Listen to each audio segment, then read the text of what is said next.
Hello friends, कैसे आप सब लोग। तो फ्रेंड्स, आज हम लोग सीडीपी की जो हमारी सीरीज चल रही है, इस सीरीज में हम बुद्धि के लास्ट पार्ट पे आ चुके हैं, जिसमें हम लोग देखेंगे जो कुछ भी बचा पार्ट होगा हमारा बुद्धि से रिलेटेड, उन सारी चीज़ों को देखेंगे। इसमें कुछ न्यूमेरिकल्स आज देखेंगे और बुद्धि का जो परीक्षण होता है उसके बारे में थोड़ी स्टडी करेंगे। उसके बाद बुद्धि का जो जितने भी डायमेंशंस हो सकते हैं, जितने भी प्रकार के सवाल बनाए जा सकते हैं बुद्धि से रिलेटेड, उन सारी चीज़ों को हम लोग कवर कर चुके होंगे। तो मैं ये आशा करता हूँ कि आपने इसकी पिछला जो 2 वीडियो आया है बुद्धि से रिलेटेड, उन सारे वीडियो को अच्छे से देखा होगा और प्रॉपर नोट्स बना करके उसकी प्रैक्टिस कर रहे होंगे। तो आज ही हमारा बुद्धि का पार्ट 3 होगा। और आगे बढ़ने से पहले मैं कहना चाहूँगा कि अगर आप इस चैनल पर नए हैं तो चैनल को ज़रूर सब्सक्राइब करिए और ज़्यादा से ज़्यादा शेयर करिए। और आपको थोड़े दिनों के बाद आपको पता चलेगा इसका फ़ायदा। जब 3-4 चैप्टर 5 चैप्टर ख़त्म हो जाएंगे तब आपको फील आना शुरू होगा कि आपने गलती कहाँ की थी। अगर आप सीटेट दिए हैं, आपका नहीं हुआ है, तब आपको पता चलेगा कि एक्चुअल में मिस्टेक कहाँ पे हुई है।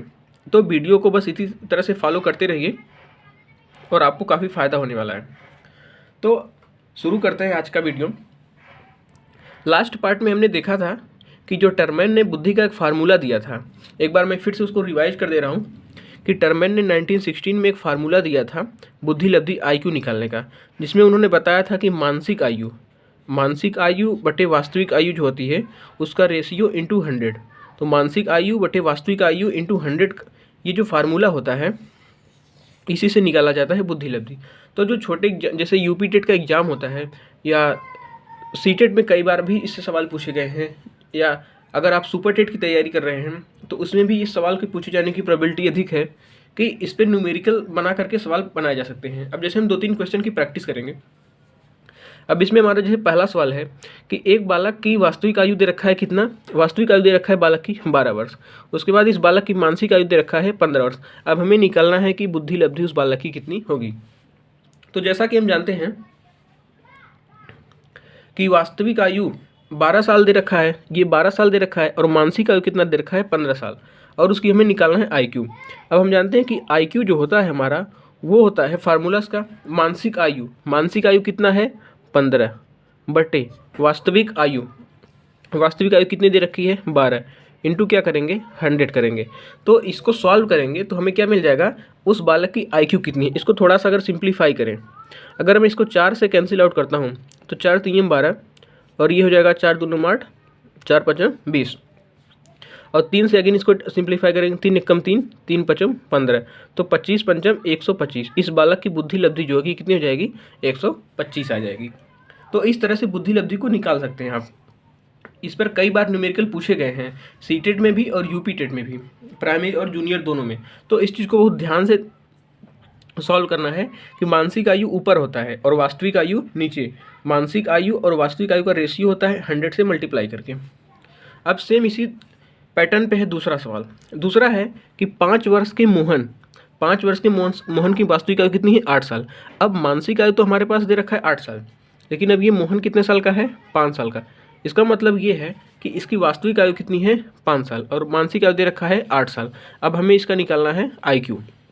तो अगेन वही फार्मूला यूज करेंगे, IQ will be equal to मानसिक आयु हमारे पास है 8 साल, वास्तविक आयु कितना दे रखा है मोहन की 5 साल, इंटू क्या करेंगे 100।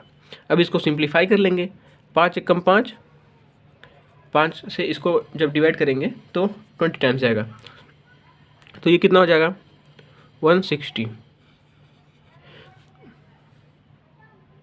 तो इसका आईक्यू कितना आ जाएगा 160। तो इस तरह से सवाल को आप सॉल्व करेंगे। अब एक सवाल और है, जैसे इसमें दे रखा है कि 16 साल का बच्चा है। अब 16 साल का बच्चा है, इसका मतलब कि बच्चा की वास्तविक आयु कितनी है 16 साल की। अब वह बुद्धि लब्धि के परीक्षण में 75 अंक प्राप्त करता है, तो उसकी मानसिक आयु, इसका मतलब ये जो 75 दे रखा है ये इसकी आईक्यू दे रखी है। इसकी आईक्यू कितनी दे रखी है, इसकी आईक्यू दे रखा है 75, और हमारे पास क्या दिया है 16 साल का बच्चा। इसका मतलब इसकी एक्चुअल एज जो वास्तविक आयु है वो 16 दे रखा है। निकालना क्या है मानसिक आयु। अगेन यही फार्मूला यूज करेंगे, आईक्यू बराबर मानसिक आयु बटे वास्तविक आयु इंटू 100। आईक्यू कितना दे रखा है 75, तो 75 विल बी इक्वल टू मानसिक आयु कितना है निकालना है। इसको लेट से एक्स मैं बोल देता हूँ कि मानसिक आयु एक्स है।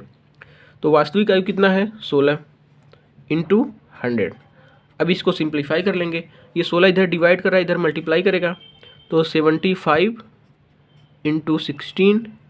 अब ये 100 इधर मल्टीप्लाई करेगा तो इधर डिवाइड हो जाएगा, ये बराबर किसके होगा x के। अब इसी को सिंप्लीफाई कर लेंगे, 25 तियम 75, 25 चौकम 100 और 4 चौकम 16, तो 4 तियम 12, 12 साल इसका आ गया 12 वर्ष। x हमने क्या माना था, x हमने माना था मानसिक आयु। अब इस बालक की मानसिक आयु कितनी आ गई 12 साल। तो इस प्रकार से सवाल पूछे गए हैं, ये सारे प्रीवियस ईयर के सवाल हैं जो हमने सवाल आपको कराया है, ये सारे सवाल प्रीवियस ईयर के हैं। तो इस सवाल को ध्यान से देखिए, अगर इस सवाल को आप तभी कर पाएंगे जब आपने पिछला वीडियो देखा होगा। अब पिछला वीडियो जो बुद्धि का हमने बताया था, जिसमें हमने बताया था टर्मैन ने क्या दिया था, बीने साइमन स्टर्न का जो परीक्षण था वो क्या था, तो उन सारी चीज़ों को देखने के बाद ही इस वीडियो को आपको समझ में आएगा। तो मैं डिस्क्रिप्शन में उसका पूरा जो हमारा CDP का प्लेलिस्ट है, उसका प्लेलिस्ट का लिंक मैं दूंगा, तो आप वहाँ से देख सकते हैं। अब इसी से रिलेटेड जो एक और हमारा टॉपिक है कि बुद्धि लब्धि की कुछ सीमाएं दे रखी गई हैं, एक टेबल दे रखा गया, इसको आप सुपर टेबल समझिए क्योंकि इससे कई बार सवाल पूछा गया है। इस टेबल को ध्यान से बहुत बारीकी से पढ़ना है। जो टर्मैन का ये टेबल दिया गया है ये मान्य है, टर्मैन के ही टेबल को ध्यान से पढ़ना है, यही इसी टेबल से सवाल पूछे जाते हैं। तो टर्मैन ने क्या किया था कि बुद्धि लब्धि की सीमाओं का वर्गीकरण कर दिया था कि किस वर्ग के लोग प्रतिभाशाली होते हैं, कितनी IQ से ज़्यादा वाले, अगर इतनी IQ है तो सामान्य बुद्धि के होंगे। तो इनके टेबल को समझेंगे आसानी से। तो सबसे पहले समझिए कि किस तरह से इसको याद किया जाएगा, तो याद करने का जो तरीका होगा उसको भी हम समझेंगे और किस तरह से इससे सवाल पूछे जाते हैं उसको भी समझेंगे। जैसे 91 से लेकर के अगर 110 के बीच में है बुद्धि लब्धि, 91 से लेकर के 110 के बीच में अगर IQ आ रहा है, अभी हमने पीछे IQ निकाला था, तो अगर IQ आपकी 91 से 110 के बीच में आ रही है तो माना जाएगा कि आप सामान्य बुद्धि के हैं। और ये जो इन्होंने टर्मैन ने बताया था, उन्होंने बताया कि 50% लोग ऐसे हैं जो सामान्य बुद्धि की कैटेगरी में आते हैं। तो 50% के जो लोग होते, 50% लोग ऐसे हैं जो सामान्य बुद्धि की कैटेगरी में आते हैं, जिनकी जो IQ होती है वो 91 से लेकर के 110 के बीच में ही होती है। तो इस टेबल को याद रखना है, ये काफ़ी इंपॉर्टेंट टेबल है। उसके बाद अगर हम इसके ऊपर जाएंगे तो बुद्धि बढ़ेगी, इसके नीचे जाएंगे तो बुद्धि हमारी घटेगी। अब जैसे 91 से 110 तक हमने देखा कि 50% लोग हैं जिनकी बुद्धि सामान्य मानी जाती है। तो सवाल कैसे पूछा जाएगा, सवाल पूछा जाएगा कि मान लीजिए कि एक लड़का है जिसकी बुद्धि लब्धि, जिसकी IQ 105 है, तो वो बताइए कि किस कैटेगरी में आएगा। तो 4 ऑप्शन दे देंगे, प्रतिभाशाली होगा, तीव्र बुद्धि का होगा, सामान्य बुद्धि का होगा कि अल्प बुद्धि का। तो उसको देखने के बाद आपको ये चेक करना है कि वो किस कैटेगरी में आ रहा है। अब मैंने कहा कि 105 उसकी IQ है, उसकी बुद्धि लब्धि अगर 105 दे रखी है तो इस कैटेगरी में आएगा 91 से 110 के बीच में, तो वो सामान्य बुद्धि का बालक होगा। अब अगर इसको थोड़ा सा और आप ध्यान से देखेंगे तो आपको पता चलेगा 91 से 110 तो सामान्य बुद्धि का। अब 110 से आगे 110 से 120 तक अगर बुद्धि लब्धि है, IQ है, तो वो माना जाएगा तीव्र बुद्धि का बालक। तीव्र बुद्धि का बालक माना जाएगा कब, जब 111 से लेकर के 120 के बीच में उसकी IQ होगी। अब याद करने का तरीका ये होगा कि आप एक याद करिए, जैसे मिडिल वाला याद करिए, 91 से 110 एवरेज है। अब 110 से ऊपर जाइए 10, 110 के ऊपर क्या 111, 111 से 10 तक जाइए 120 तक, फिर उसके बाद 121 से शुरू करिए, फिर 10 बढ़िए 130 तक, फिर 131 से बढ़िए उसके आगे तक चले जाइए। तो 91 से 110 का बालक सामान्य बुद्धि का होगा, 111 से 120 का जो बालक होगा वो तीव्र बुद्धि का बालक माना जाएगा। और ये लगभग 16% लोग ऐसे होते हैं जो तीव्र बुद्धि वाले कैटेगरी में होते हैं। अब 120 का हो गया, अब 121 से लेकर के 130 तक जाएंगे, 121 से 130 तक जाएंगे तो वो प्रखर बुद्धि में आते हैं, ऐसे लोग 7% ही हैं। उसके बाद 130 से ज़्यादा वाले में जाएंगे तो वो प्रतिभाशाली वाले कैटेगरी में आ जाएगा, जिनकी संख्या कितनी होती है, लगभग 2% होती है।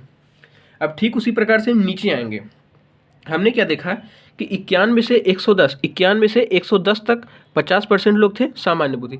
अब इसके नीचे आइए, अब 90 से इधर से 90 से 81, यानी कि 81 से 90 के बीच की कैटेगरी अगर है, 81 से लेकर के 90 के बीच की अगर कैटेगरी है तो माने जाएंगे मंद बुद्धि के बालक हैं, मंद बुद्धि के बालक, और इनकी संख्या होती है लगभग 16%, ये 16% हैं। उसके बाद 81 से 90 वाले हो गए। अब 71 से 80, अब फिर यहाँ से ऐसे आइए, 81 से 71 वाले हैं तो इनकी कितनी होती है, ये अल्प बुद्धि वाले होते हैं, इनकी संख्या कितनी 7% की। और 71 से कम वाले जो हैं इनका 2%। और ये होते हैं एकदम इडियट टाइप के, जिनकी बुद्धि एकदम मंद होती है, एकदम कमज़ोर होते हैं, जिनको जड़ बुद्धि भी बोलते हैं। तो सवाल का तरीका क्या होगा, सवाल पूछा इस तरह से जाएगा कि एक बालक है जिसकी जो बुद्धि लब्धि है वो 60 है, तो बताइए वो किस कैटेगरी में आएगा। तो आप क्या बताएंगे, जड़ बुद्धि की कैटेगरी में आएगा। सवाल पूछा जाएगा कि एक बालक है जिसकी बुद्धि लब्धि 85 है, तो बताइए किस कैटेगरी में आएगा। तो 81 से लेकर के 90 के बीच में, तो ये इस कैटेगरी में आएगा, मंद बुद्धि की कैटेगरी में आएगा। इस तरह से आपको याद रख लेना है। आप ये एक बीच का याद रखिए, एक सामान्य बुद्धि का होता है 91 से 110। अब इसके ऊपर 110 के बाद 111 शुरू होता है, तो 111 से 10 तक जाइए, 120, फिर 121 से 130, फिर 130 से आगे, और उसके बाद 91 से 110 के नीचे आइए, तो 81 से 90, फिर 10, 71 से 80, फिर 71 से नीचे वाले में। और परसेंटेज याद करना है तो 50 के ऊपर 16, 7, 2, फिर नीचे भी 16, 7 और 2। देखिए 50 के ऊपर भी 16%, 7%, 2%, 16%, 7%, 2%। तो इस तरह से आप याद कर पाएंगे, क्योंकि ये टेबल जो सुपर टेबल इसको मानिए, क्योंकि इससे सवाल कई बार पूछा गया है और पूछा जाएगा भी। अब सवाल अगर थोड़ा सा उसको कठिन बनाना होगा एग्जामिनर को, तो क्या करेगा कि एक न्यूमेरिकल देगा। अब जैसे हमने पीछे न्यूमेरिकल किया, तो न्यूमेरिकल देने के बाद मान लीजिए उस न्यूमेरिकल का आंसर में बुद्धि लब्धि आता है 130। अब अगर 130 या 125 आता है तो पूछ लेगा कि बताइए कि वो किस कैटेगरी में आएगा। तो अगर 125 आता है तो ये वाली कैटेगरी 121 से 130 वाली कैटेगरी में आएगा, तो ये प्रखर बुद्धि का बालक हो जाएगा। तो इस तरह से सवाल पूछे गए हैं और पूछे जाएंगे, इस पर उम्मीद बहुत ज़्यादा है सवाल पूछे जाने की, इसकी प्रोबेबिलिटी बहुत ज़्यादा है। अब इसके बाद अगला जो हमारा टॉपिक होगा, यही लास्ट टॉपिक होगा कि बुद्धि परीक्षण के प्रकार क्या कौन कौन से होते हैं। इससे सवाल बहुत कम पूछे जाते हैं, इसमें जहाँ से सवाल पूछे जाते हैं वो मैं एरिया आपको टिक करूँगा, उस एरिया को ध्यान से देखना है। बाकी इसमें ज़्यादा डिटेल में जाने की कोई ज़रूरत नहीं है, क्योंकि इससे सवाल बहुत कम पूछे जाते हैं। तो बुद्धि परीक्षण के प्रकार में अगर हम बात करें तो बुद्धि परीक्षण 2 प्रकार का होता है। एक होता है व्यक्तिगत बुद्धि परीक्षण, और दूसरा होता है सामूहिक बुद्धि परीक्षण। अब व्यक्तिगत बुद्धि परीक्षण का मतलब होता है कि एक परीक्षण करता होगा और एक परीक्षा देने वाला, यानी कि एक तो स्टूडेंट होगा और एक परीक्षा लेने वाला होगा, उनके बीच में 1 to 1 परीक्षण होगा, तो उसको हम कहेंगे कि व्यक्तिगत परीक्षण। उसके बाद सामूहिक बुद्धि परीक्षण में समूह में जो परीक्षण किया जाएगा। अब जो इन दोनों की कैटेगरी है, व्यक्तिगत बुद्धि परीक्षण की और सामूहिक बुद्धि परीक्षण की, इन कैटेगरी को फर्दर डिवाइड किया गया है 2 पार्ट में। इसमें एक है शाब्दिक और है एक अशाब्दिक। शाब्दिक का मतलब जब हम परीक्षण लेंगे शब्दों के माध्यम से, तो वो शाब्दिक बुद्धि परीक्षण होगा, और अशाब्दिक में शब्दों का प्रयोग नहीं किया जाएगा, चित्रों का प्रयोग करके हम परीक्षण करेंगे। इसको हम आगे भी डिटेल में और पढ़ेंगे।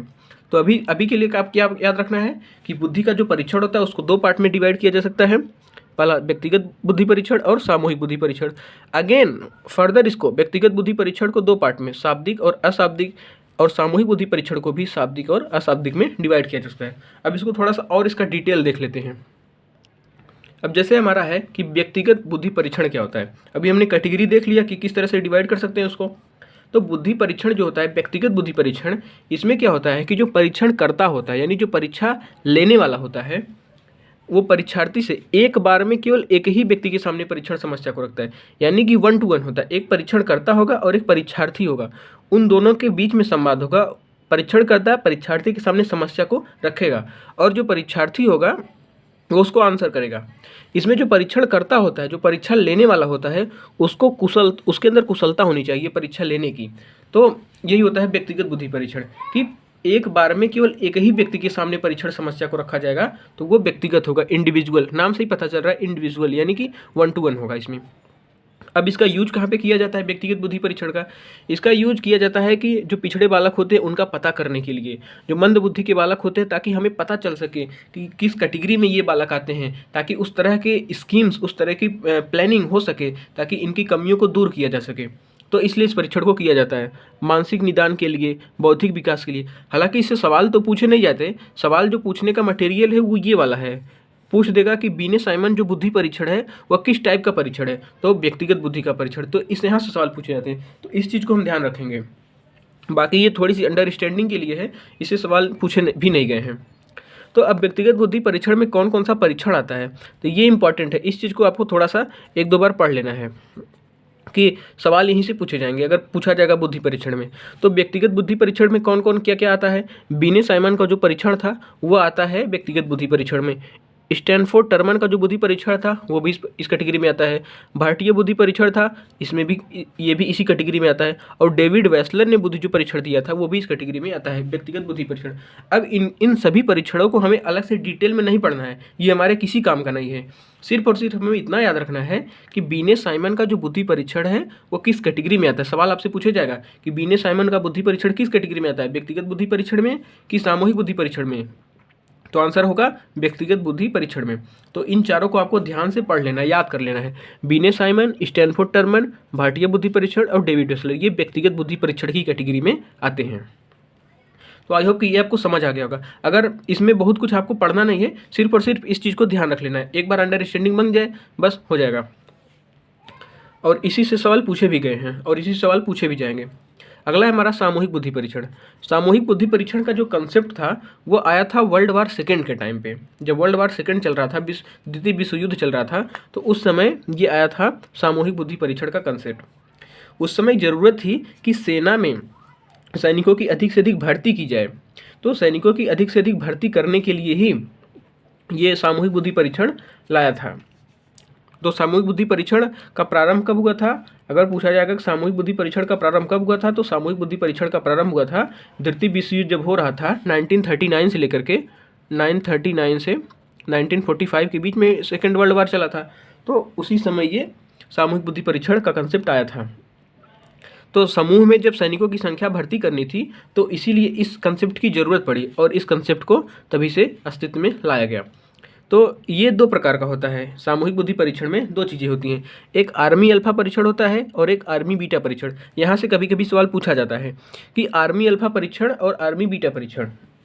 जो आर्मी अल्फा परीक्षण था अंग्रेजी जानने वालों के लिए, जो अंग्रेजी जानते थे, अंग्रेजी जो जानने वाले लोग थे, उन अंग्रेजी जानने वालों के लिए जो परीक्षण किया गया था वो था आर्मी अल्फा परीक्षण। जैसे समूह बना दिया गया कि एक समूह ऐसा था जिसमें मान लीजिए कि जो सैनिक हैं जिसको भर्ती करना है वो अंग्रेजी जानते हैं, तो उनके लिए जो परीक्षण किया गया सामूहिक बुद्धि परीक्षण में आर्मी अल्फा, क्योंकि वो अंग्रेजी के जानते थे। तो अंग्रेजी जानने वालों की कैटेगरी के लिए जो परीक्षण किया गया वो आर्मी अल्फा था।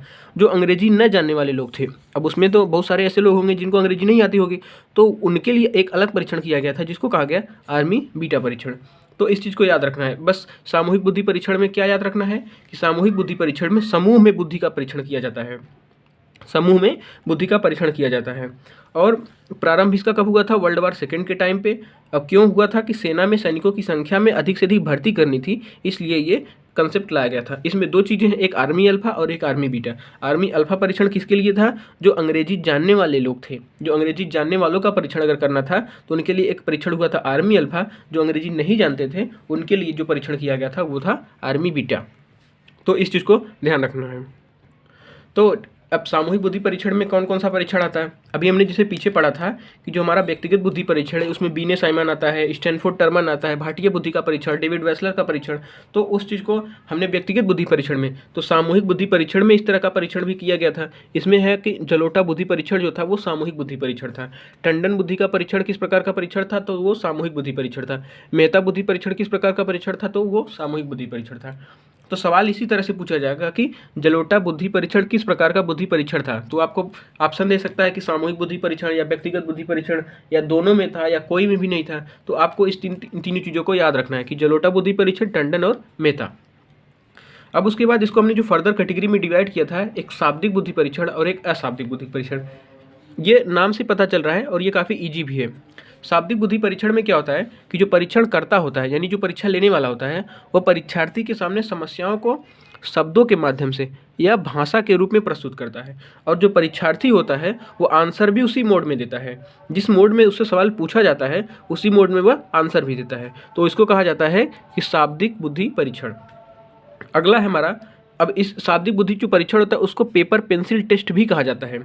तो शाब्दिक बुद्धि परीक्षण में क्या याद रखना है कि जो परीक्षण करता होता है, यानी जो परीक्षा लेने वाला होता है, वो परीक्षार्थी के सामने, यानी जो परीक्षा दे रहा होता है, उसके सामने जो समस्या होती है, प्रॉब्लम होता है, उसको शब्दों के माध्यम से या भाषा के रूप में प्रस्तुत करता है। और जो परीक्षार्थी होता है वो आंसर भी उसी मोड में देता है जिस मोड में उसे पूछा गया, यानी शब्दों और भाषा के माध्यम से।